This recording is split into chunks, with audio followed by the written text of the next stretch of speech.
महाराष्ट्र मजदूर संघटनेवर गेल्या 2 दिवसांपूर्वी काही माध्यमातून करण्यात आलेल्या आरोपांना आता संघटनेकडून जोरदार प्रत्युत्तर देण्यात आले. संघटना कामगारांची पिळवणूक करत असल्याचे करण्यात आलेले आरोप पूर्णपणे खोटे आणि तथ्यहीन असल्याचे महाराष्ट्र मजदूर संघटनेचे जनरल सेक्रेटरी तसेच पदाधिकाऱ्यांनी आता स्पष्ट केले. नमस्कार, माझं नाव अमृत प्रकाश शिंदे. मी या टोळीत 2007 पासून काम करत आहे. तरी 2016 पासून महाराष्ट्र मजदूर संघटना आलेली आहेत. पहिला आम्हाला पगार 15-20 हजार रुपये होता.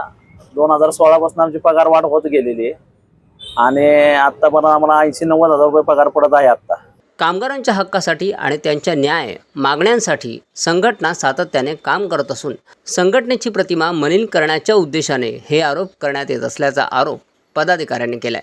नमस्कार, मी अविनाश वसंत जांभळे, टाटा मोटर्स PCBU गेटमध्ये 1337 टोळी क्रमांक 1337चा मुकदम या पदावर काम करतो. परवा दिवशी झालेल्या बाईट किंवा दिलेली काय कुणी दिलेली त्याच्यावरती न्यूज, त्या गोष्टीमध्ये किती तथ्य त्या गोष्टी तपासून घेण्यासाठी कृपया मीडियावाल्यांनी आपलं माथाडी बोर्ड किंवा कामगार मंत्री असतील त्यांच्याकडे त्याची चौकशी करून ज्या काही न्यूज चालवायच्या तुम्हाला त्या चालवा. तरी काही आमच्या टोळीतले लोक 10-15 लोक मुद्दाम नाव खराब करत आहेत. ते इथं दिवस बी भरत नाहीयेत कामावर आणि चुकीचे आरोप करून आमच्या टोळीचं नाव खराब करत आहेत.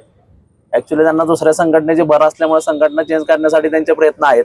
यावेळी संघटनेच्या पदाधिकाऱ्यांनी सांगितले की कामगारांच्या हितासाठी उभ्या असलेल्या संघटनेवर अशा प्रकारचे आरोप करणे चुकीचे आहे. आरोपांमध्ये कोणतेही तथ्य नसून कुठल्या तरी राजकीय सूडबुद्धीच्या हेतूने हे आरोप केले जात असल्याचे कामगारांनीही सांगितले. असं त्यांनी मागच्या 5 वर्षापूर्वी असंच केलं होतं. त्यामुळे मागच्या वेळी पण त्यांनी संघटना चेंज केली होती आणि हीच लोक होती ती. आत्ता आम्हाला पगार पाणी चांगला आहे आणि त्यांची ती मानसिकता नाही की आम्हाला एवढा पगार पडावा आणि त्यांची लोक यावी म्हणून. त्यासाठी ते परवा जे आरोप झाले हे सगळे चुकीचे आहेत. त्या आरोपाचं खंडन तिथूनच तुम्हाला होईल, कारण आमचे पगार किंवा आम्ही ज्या ठिकाणी नोंदीत आहे ते सगळं माथाडी बोर्डात आहे. आमचे पगार माथाडी बोर्ड करतं किंवा बाकीच्या गोष्टी ज्या रजिस्ट्रेशन असेल काय असेल ते सगळं बोर्ड बघतं. तर तुम्हाला तिथून सगळ्या गोष्टीची कल्पना येईल आणि त्यानंतर तुम्ही त्या गोष्टीचा पुढे हे मांडू शकता. महाराष्ट्र मजदूर संघटना ही नेहमीच कामगारांच्या समस्या सोडवण्यासाठी आणि त्यांना न्याय मिळवून देण्यासाठी प्रयत्नशील राहिली आहे. त्यामुळे कामगारांनी अशा अफवांवर विश्वास ठेवू नये असे आवाहनही संघटनेच्या वतीने करण्यात आले. आणि हजेरी त्याची बघू शकता तुम्ही. महिन्यातनं 10 ते 8 दिवस भरतो तो. 8 ते 10 दिवस भरतो तो.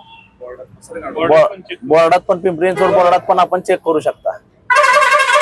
तो फक्त इथं आरोप करण्यासाठी येतो, बाकी त्याचं काही काम नाही. परवा दिवशी झालेल्या पत्रकार घेतलेल्या बाईटमध्ये ज्यांनी बाईट घेतली त्याने जे आमच्यावर आरोप केले त्याच्यावरती आम्ही पोलीस स्टेशनला हे पत्रव्यवहार केलेला आहे. पोलीस स्टेशननी तो आरोप त्याच्यावर लक्ष द्यावं आणि तो आरोप किती योग्य आहे त्या गोष्टीची कल्पना किंवा तथ्यता पडताळून पाहावी.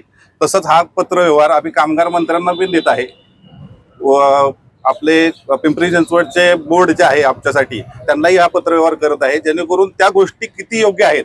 एखादा कामगार बोलला म्हणजे ते सगळंच योग्य आहे का, त्याला कुठल्या गोष्टीची कोण पाठबळ देतंय का, ह्या गोष्टीची कल्पना घ्यावी. कारण मागच्या वेळेस आम्हाला 2-3 वर्षापूर्वी 5 वर्षापूर्वी ही घटना घडून गेलेल्या आहेत.